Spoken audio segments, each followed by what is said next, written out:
Lesson 10 for February 29 to March 6, From Confession to Consolidation, read by Dr. Percy Harrold. Friday, March 6. Below is the chart explaining how the 70-week prophecy of Daniel 9, verses 24 to 27, ties in with and forms the starting point of the 2,300-year prophecy of Daniel 8:14. If you count 2,300 years from 457 BC, remembering to delete the non-existent 0 year, you get 1844. Or, if you count the remaining 1,810 years from AD 34, that's 2,300 minus the first 49 years, you come to 1844 as well. Thus, the cleansing of the sanctuary in Daniel 8:14 can be shown to start in 1844. Notice, too, how the 1844 date fits with what we saw in Daniel 7 and 8.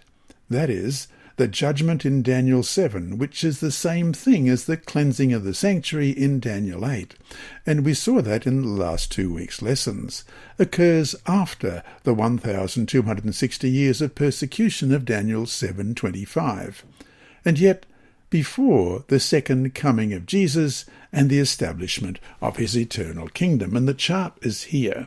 And it's a linear chart. It starts in 457 BC with 490 years, taking it through to AD 34, and then a further 1,810 years to 1844, a total of 2,300 days or 2,300 years. And that brings us to our discussion questions for this week. 1.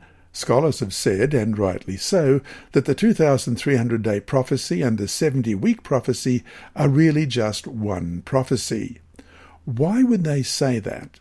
What evidence can you find to back up that assertion? 2. What can we learn from Daniel's intercessory prayer that can help us in our intercessory prayer life? 3. Christ's sacrifice in our behalf is our only hope. How should this help keep us humble, and even more important, make us more loving and forgiving of others? What should Luke 7:40-47 say to all of us? And Jesus answered and said to him, Simon, I have something to say to you. So he said, Teacher, say it. There was a certain creditor who had 2 debtors. One owed 500 denarii and the other 50. And when they had nothing with which to repay, he freely forgave them both. Tell me, therefore, which of them will love him more?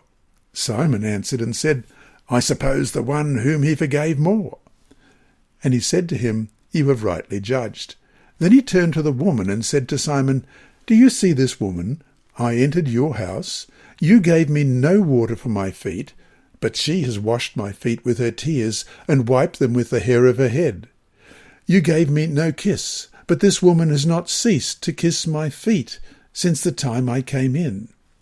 You did not anoint my head with oil, but this woman has anointed my feet with fragrant oil. Therefore I say to you, her sins, which are many, are forgiven, for she loved much. But to whom little is forgiven, the same loves little. 4. Look at how central Scripture is to Daniel's prayer and his hope. After all, the nation has been savagely defeated, the people exiled, their land ravaged, and their capital destroyed, and yet he has the hope that despite all this, the people will go back home. Where could he have gotten this hope other than from the Bible and God's promises written in it? What should this tell us about the hope we can have as well from the promises in his word? Inside Story.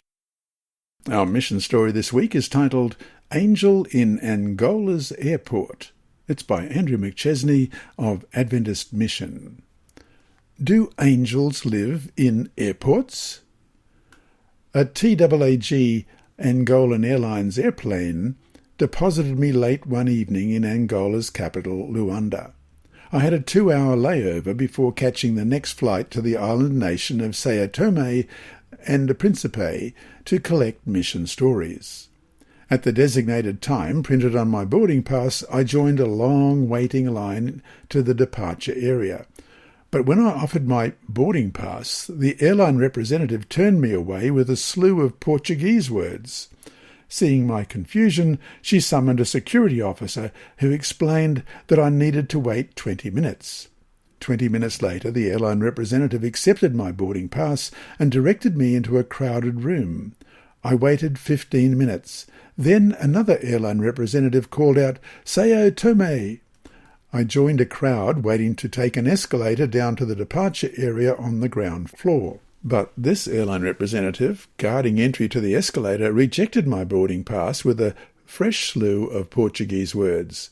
No security officer was present to interpret it, and I guessed I would have to wait 20 minutes. Other passengers streamed down the escalator, and soon only a few people remained in the room. I decided to go. Nobody remained to check my boarding pass. At the bottom of the escalator, I joined a chaotic line of waiting people. The minutes ticked by and no bus came to take us to the plane. Then a young man with brown hair and a tan knapsack slung over his shoulder cut in front of me in line.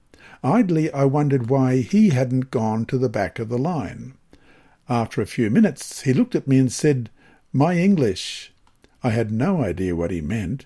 I guessed that he spoke only Portuguese. The man gestured toward the crowd around us. "This flight is to Portugal," he said, speaking in slightly accented English. "Sao Tome is over there," he pointed down the hall. "Thank you," I exclaimed, and ran. Sure enough, a bus stood waiting down the hall, and its doors closed shortly after I boarded. Seated on the sparsely filled plane, I thought back to the stranger in the airport. How did he know that I spoke English? I hadn't communicated with anyone. How did he know where I was going? My boarding pass had been tucked in my pocket. Why did he cut in front of me in line and single me out of the crowd? Arriving in Sao Tome, I told my story to local church leader 𝐅𝐫𝐴𝐵𝐴. He declared that God had sent an angel. If I had missed the flight, he said, I would have been stranded for 3 days in Luanda. The airline flies to Sao Tome only 3 times a week.